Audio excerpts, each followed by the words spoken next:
Graça e paz, meus irmãos, minhas irmãs. É muito bom estarmos aqui mais uma vez para falarmos um pouco sobre a palavra de Deus, para meditarmos um pouco sobre aquilo que Deus coloca nos nossos corações. Louvado seja nosso Senhor Jesus Cristo.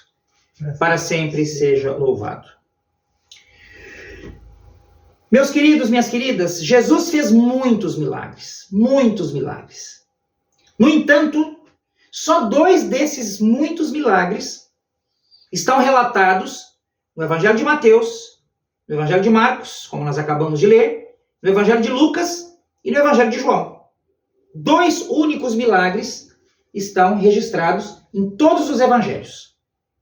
Alguns evangelhos trazem alguns milagres, outros 2 evangelhos trazem, outros os 3 evangelhos trazem, mas os 2 únicos que são trazidos aí são a ressurreição do Senhor Jesus, que está nos 4, e a primeira multiplicação dos pães. A multiplicação dos 5 pães e dos 2 peixes, que é esse texto que nós acabamos de ouvir nosso irmão Luciano proclamar. Certamente que Deus, na sua eterna sabedoria, tem muitos motivos para desejar que esses 2 textos fossem preservados e chegassem até os nossos dias. Estivessem aí nas nossas Bíblias. Os discípulos, começa o texto dizendo, se alegraram ao relatar tudo o que haviam feito e ensinado. Na semana passada, nós vimos quando os discípulos foram enviados com autoridade para curar enfermos, expulsar demônios, etc. E certamente eles estavam um pouco temerosos e assustados. Se nós voltarmos um pouquinho aí na Bíblia, para os versículos 14 a 29, nós vamos encontrar o relato da morte de João Batista, primo de Jesus, que foi decapitado e teve a sua bandeja, a sua cabeça apresentada numa bandeja de prata. Né?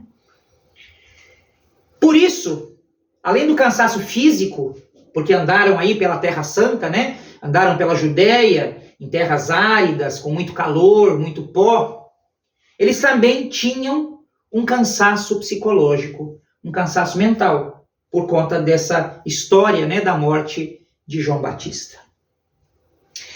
Então Jesus os convida a descansar.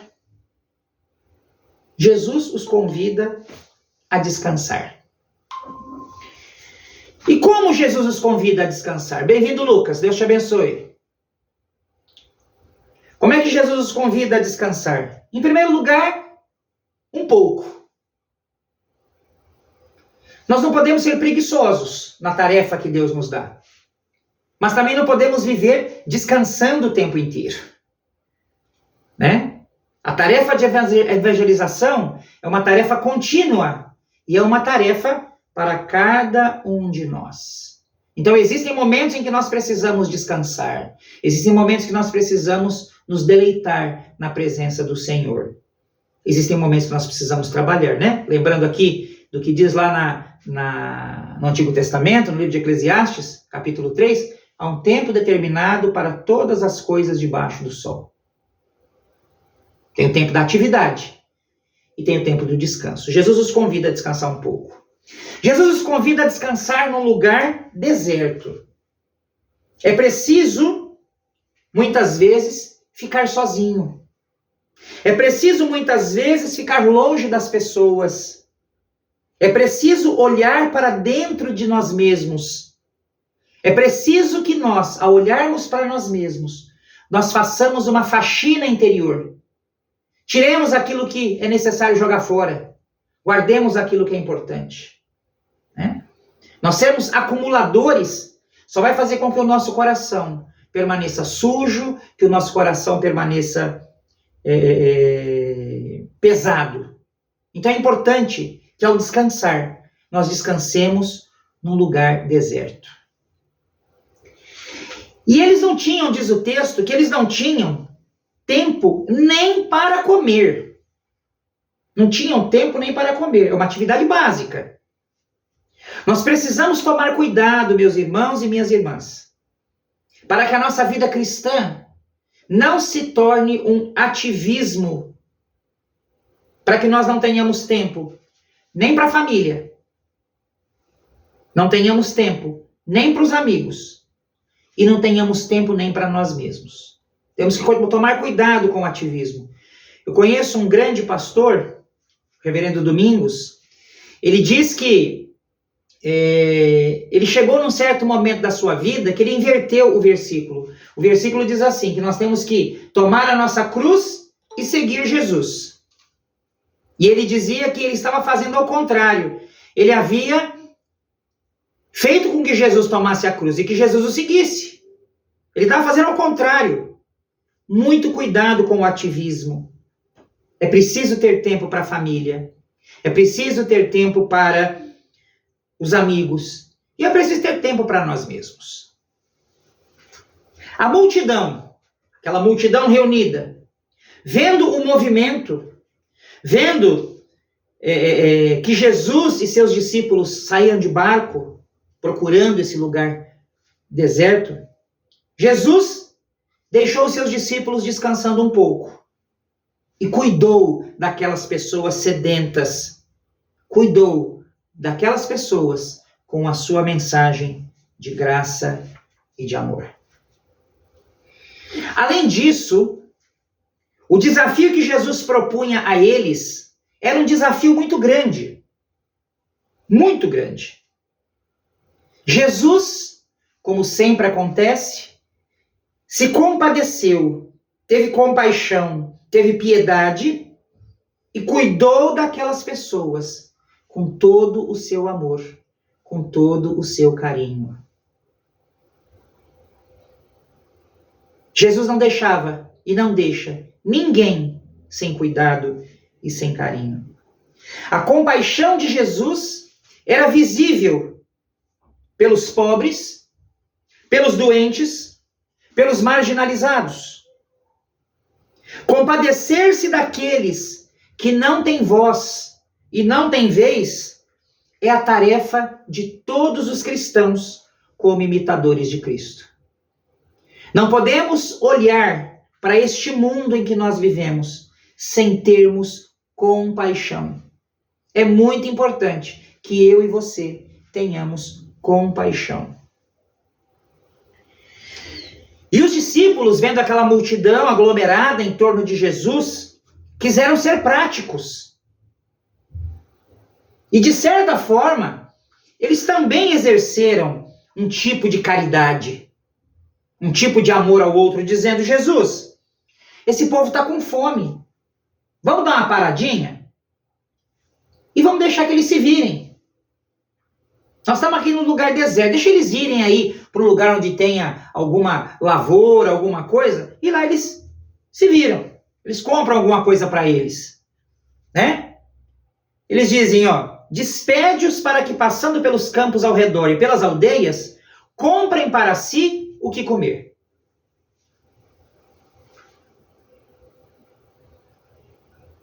Eu acho que eles estavam na cabeça, voltando ao início do texto, que eles tinham muitas aventuras para contar.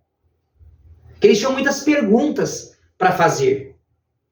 Mas Jesus diz aos seus discípulos: dai-lhes vós mesmos de comer. Dai-lhes vós mesmos de comer. Isso era um desafio à fé daqueles homens. Eles não sabiam como alimentar a multidão, porque só pensaram em termos econômicos, só pensaram em termos materiais. E certamente, pensando assim, eles não tinham recursos para alimentar toda aquela gente. Eu creio, meus irmãos, minhas irmãs, que esse milagre se compõe de duas partes: a humana e a divina. A primeira se refere à organização. Essa é a parte humana, a organização. Se os pães e os peixes fossem distribuídos aleatoriamente, vem, gente, tem aqui pão e peixe à vontade para vocês. Pode vir comer. Se eles fossem distribuídos aleatoriamente, imagine o movimento daquela multidão faminta. Aqui diz que eram, no final do texto, 5.000 homens. É porque naquele tempo só se contavam os homens. Mas entre eles certamente havia também mulheres, havia também crianças.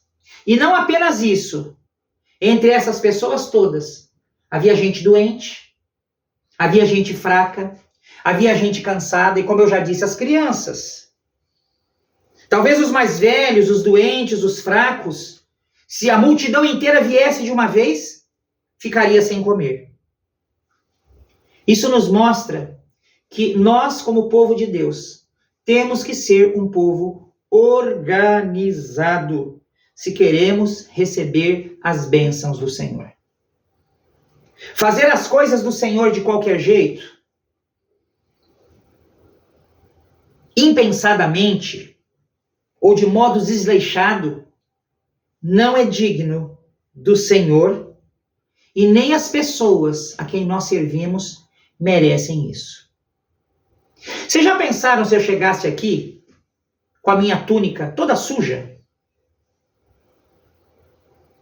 Vocês já pensaram se nós fôssemos pregar o Evangelho e nos apresentássemos de forma que nós não organizamos, nós não preparamos absolutamente nada, mas fizemos as coisas aleatoriamente, como as coisas poderiam ser feitas?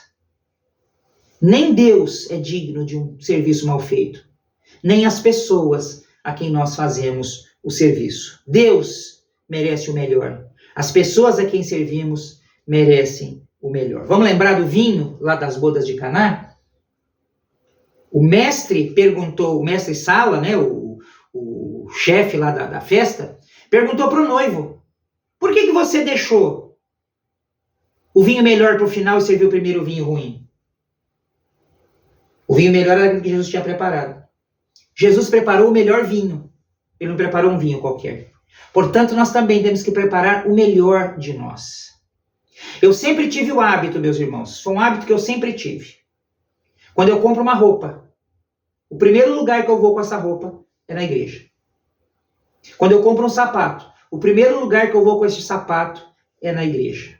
Quando meu filho mais velho nasceu, o Leonardo, o meu primogênito, o primeiro passeio dele foi na igreja. Com 8 dias, ele foi à igreja para ser batizado. Nós somos servos de Deus e somos servos das pessoas. Portanto, nós temos que oferecer a Deus e às pessoas o melhor. A segunda parte desse milagre é a parte divina. A partilha fez que, como diz o ditado popular, onde comem 2, comem 3. A abundância de pão que houve naquele dia não podia ser fruto apenas da organização e do trabalho humano. Infelizmente, muitos de nós perderam a capacidade de crer no sobrenatural, pois esquecem de obedecer às determinações do Senhor. É preciso ter fé. Vão vocês, deem a eles de comer. Tem 5 pães e 2 peixes. Deem à multidão de 5.000 homens o que comer. É preciso ter fé, é preciso confiar que muitos milagres podem acontecer na minha vida e na sua vida diariamente. Diariamente. Vejam que eles não simplesmente distribuíram os pães e os peixes. Eles oraram e eles agradeceram. E eu pergunto, você não tem visto milagres? Como tem sido a sua vida de oração? Você tem orado para que Deus possa agir? Você tem buscado estar na companhia do Senhor, dialogando com Ele? Ou você simplesmente quer cuidar do seu dia a dia sem Deus? Não, reverendo, eu já encontro Deus no domingo. Acaba o domingo, eu desligo meu celular e Deus fica lá até domingo que vem. Está errado. Nós precisamos de uma vida de oração. Como anda o seu dia a dia com Deus, meu irmão, minha irmã, onde Jesus está, há muitos milagres todos os dias. Peça a Deus que abra os seus olhos da fé. O desafio dessa semana para você, terminando já esta nossa mensagem. O desafio desta semana, então, é esse. Vamos buscar os atos de piedade. Vamos buscar os atos de piedade. O que são atos de piedade? É lermos a Bíblia. É orarmos. É participarmos do sacramento no domingo, da Santa Comunhão. É meditarmos naquilo que Deus faz. É a nossa vivência espiritual.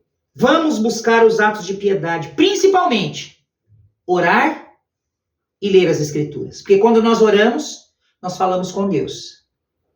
Quando nós lemos as Escrituras, Deus fala conosco. É um diálogo.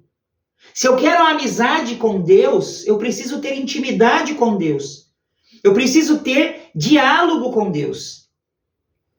Eu preciso conversar com Ele. Não é assim que você se torna íntimo dos seus amigos, conversando? Pois é, ore e leia as Escrituras.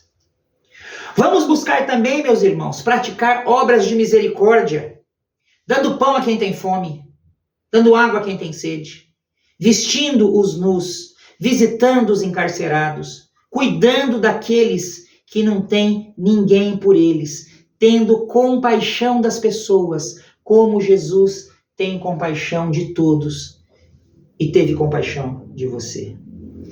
Certamente assim, muitos milagres de Deus acontecerão na minha vida e na sua vida. E nós também seremos milagres de Deus na vida dos nossos irmãos e nossas irmãs. Muitas vezes nós queremos um milagre,